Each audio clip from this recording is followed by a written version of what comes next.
Thursday, March 6th. Market analysis, Stan Ehrlich. Good morning, 9:54 California time. Well, here we are. This is about as much conviction as I need. We have a double. Maybe you could call it a triple top. Doesn't really matter. The downside objectives are the same. This pattern says we're supposed to go down to 54.50 and maybe lower. We're already well on our way because the breakout basically took place 2 days ago. And today, right now, we are lower than the lowest low since the three highs, triple top, or you could still call it a double. Doesn't really matter. And everything is kicked in properly with minor exceptions. And there's always some sort of minor exception. And here we go. Tierra del Fuego, heading south. Land of fire is the slang for southern tip of South America. So what can I say?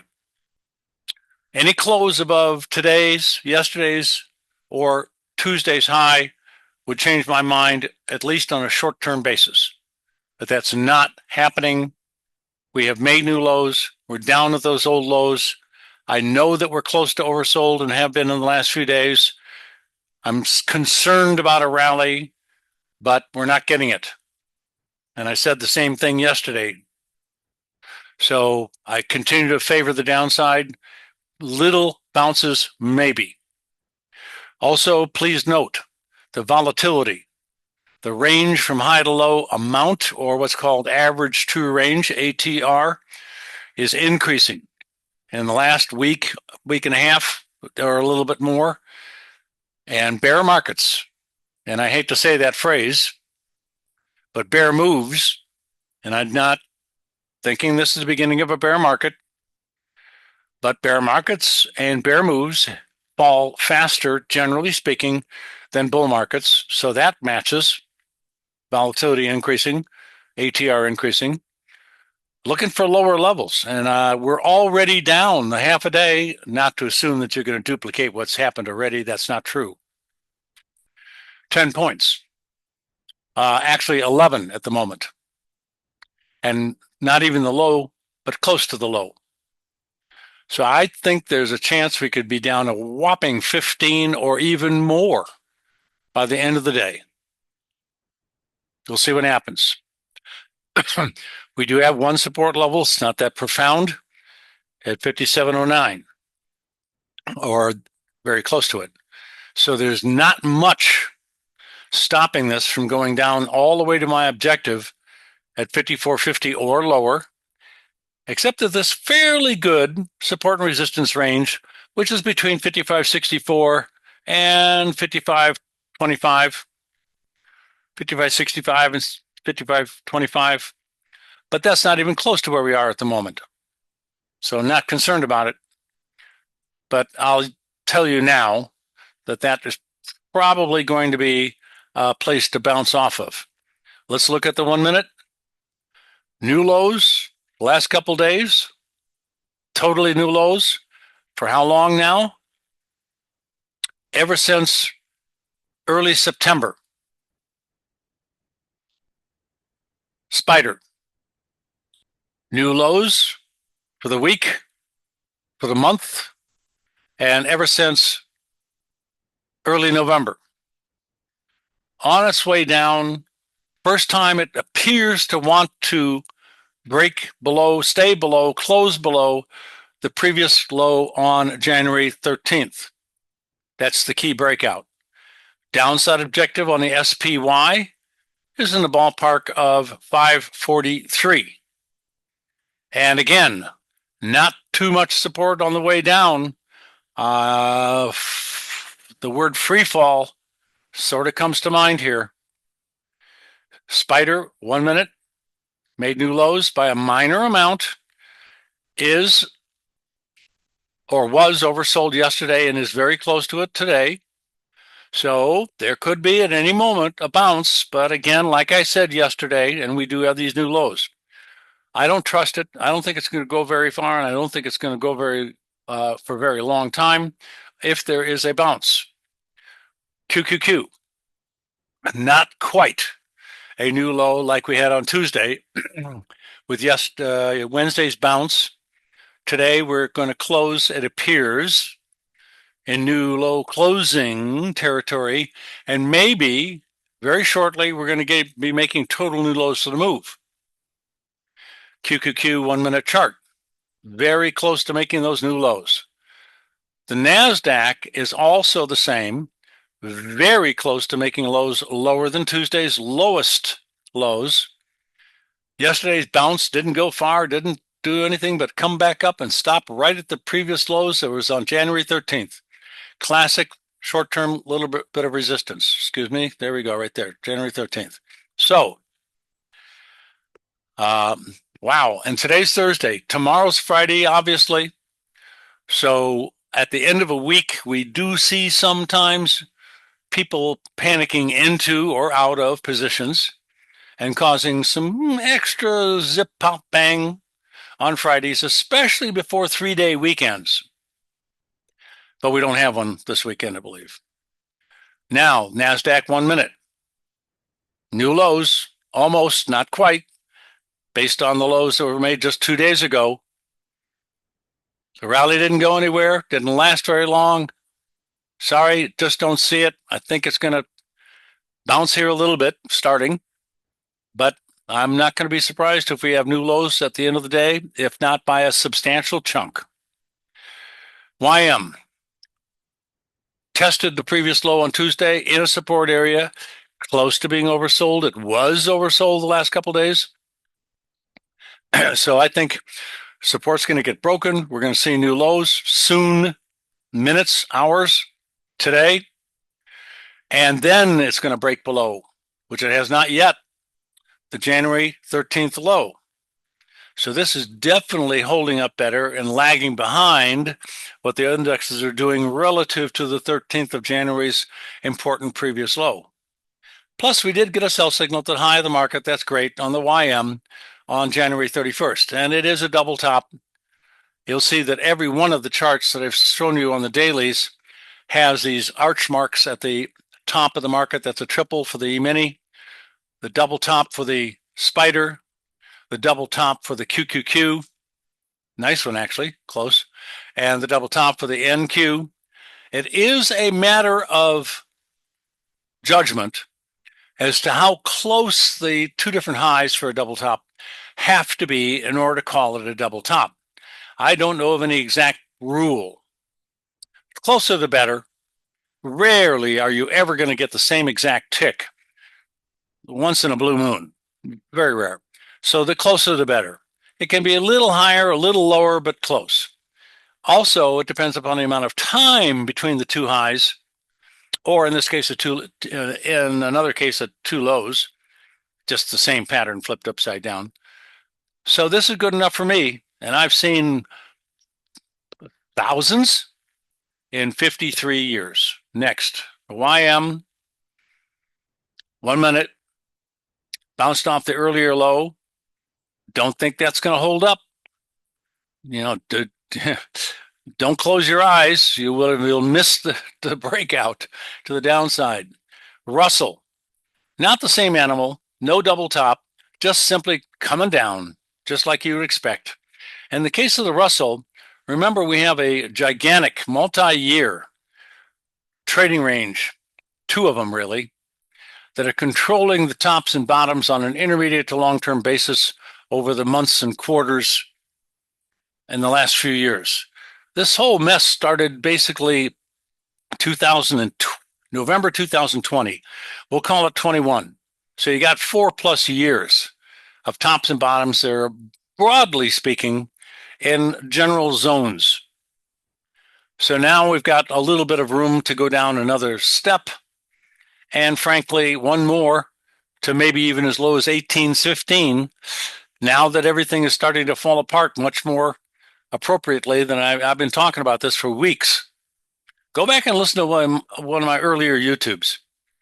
Okay, so Russell, 1 minute, minor new low, about to hit new more sell stops below Tuesday's lows, looking for lower levels. Now let's go to something new. bonds. And I have drawn in my expectation of the exact time and price for, I hope, my prediction.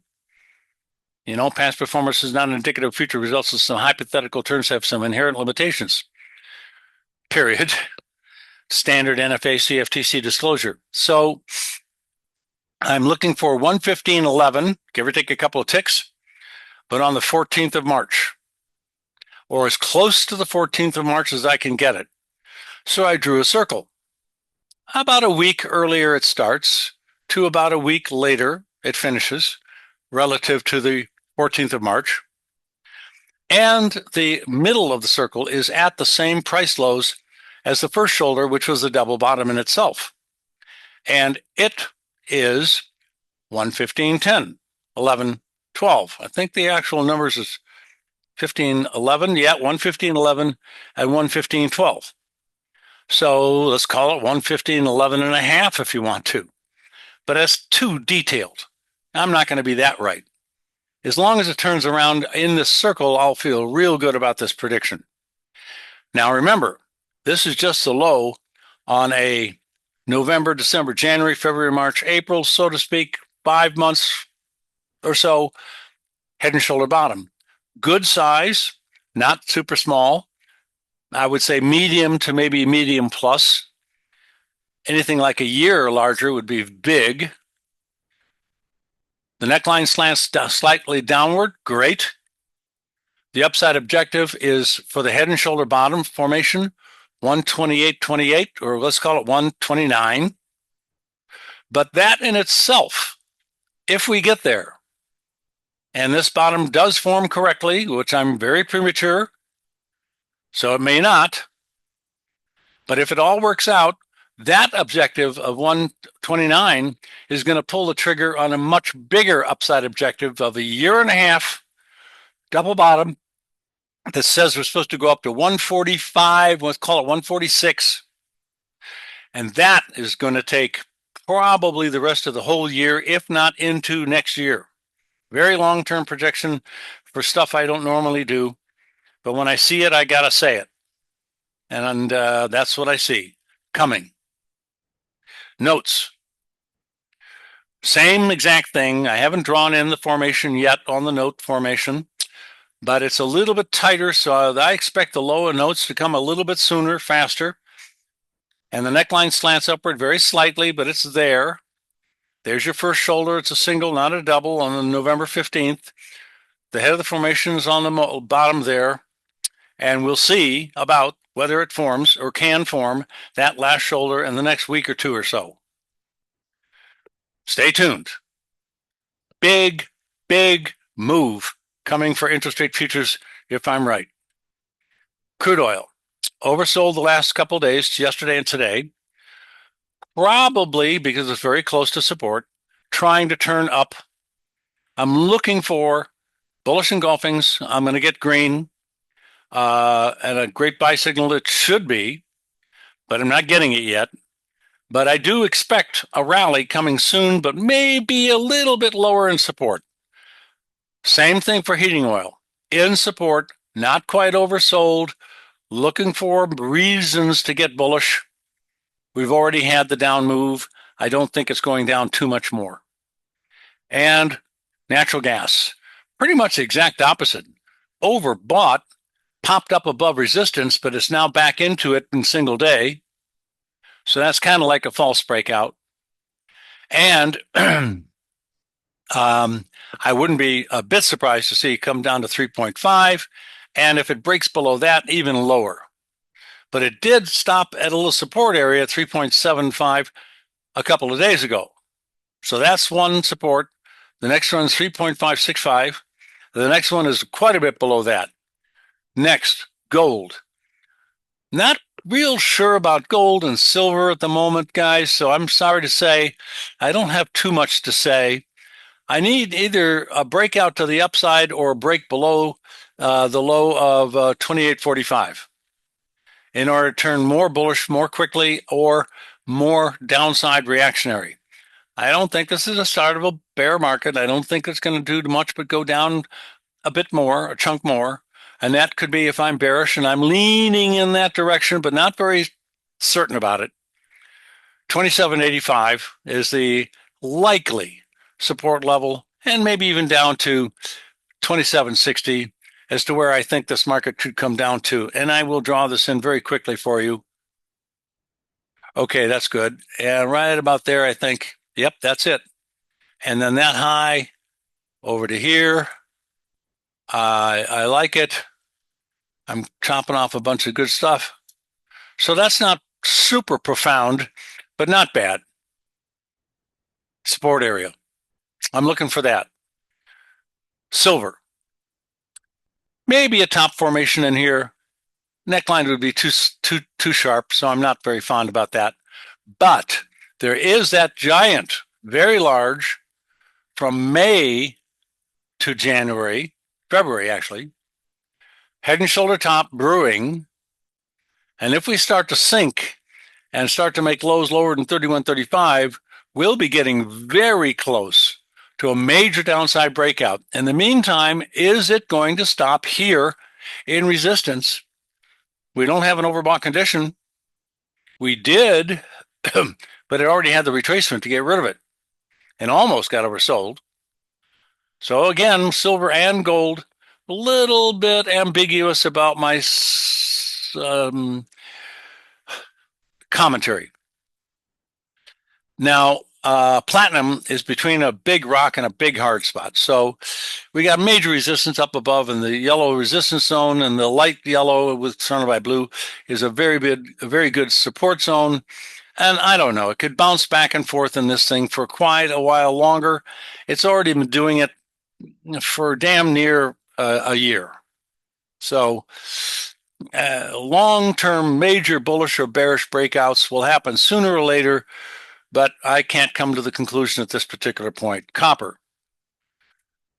Approaching previous highs, approaching overbought. It could have another top here, just a little bit higher.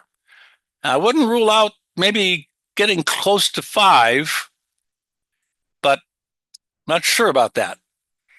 Previous highs right in this ballpark are pretty significant, and I'll draw it in for you also. Look at what I've got here. If I pick off this top right there and go over to this high right here and stretch it to the right, I catch almost at today's high, the high we made a few weeks ago.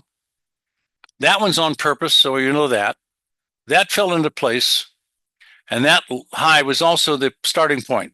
So 1, 2, well, a little bit in there, 3, 4, 5, and here we are, 6 maybe. I'm looking for it to turn down. Next, soybeans, oil, meal, corn, wheat. Whew, they're rallying today.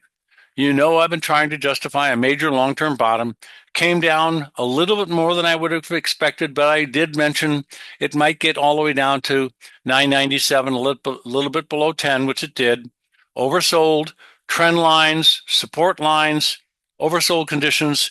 Unfortunately, no reversals, but it jumped up today very nicely, and it's now starting to move up away from the lows of yesterday and the day before. Same thing for soybean oil, although not quite as strong as fast. Same thing for corn, although corn did do a little damage. It did make a new low for years, or at least a couple of years. And now jumping back yesterday and today very handily. Right now, we've already approached a little resistance. So let's see it close above 306, hopefully above 310. And then we're probably on our way up to 325, and getting above 329 is going to look real good as far as this longer term major historical support area doing what I thought it was supposed to do. Although it did do a little damage, we did get a little hole punched in the support, but it's coming back pretty good so far. Important, it keeps on going up. Corn, that was meal. Did I say something else? That's soybean meal. Corn, same story. Support hanging in there pretty damn good. Got oversold, very much so. I screamed bloody murder about 10 because RSI at 10 on a daily chart is not very common and almost always produces a turn up of some sort. Sometimes they're not very big and don't last very long. Sometimes they're really important longer term. So I'm liking what I'm seeing. I'm trying to justify more strength, bullish long term, bottom formation developing, maybe a very, very big bottom here. In the next couple of days, I'll probably draw this in as a possible shoulder. This head and shoulder bottom by itself is the head of a bigger formation. That shoulder started in February. This is a 1 year bottom, big. And the last shoulder, of course, was just 2 days ago, maybe. A little too soon to tell, but it sure is in the right place at about the right time, etc. Next, wheat. Minor new low since the war for at least 3 years plus. I need to get more strength. The real important trigger here is getting above 621. Above that, then we have something really going pretty good. I'm friendly, looking for more strength. Cattle. Buy signal yesterday, 2 days ago, sorry. Worked out real well yesterday, major rally. Today, we're basically unchanged, just up a couple of ticks and doing fine. This buy signal is working. What can I say? The scalp and the new long ER1 were long at about 193 and a quarter. And no problems. Now, I'm not drawing in the actual trades, just the basic signal, which is the red and green bars. Those are overbought, oversold conditions and bullish or bearish engulfing within a few days or the day that they happen. Next, got a very nice rally in hogs up to resistance. We were oversold at the bottom of a support area. It did turn around. So this last 2 days are up pretty strongly, looking good. Back to the E-mini. We're bouncing after a new low. I'm sorry, I got nothing that looks like I should be talking about up. I'm not. You guys have a great day and profitable trading to you.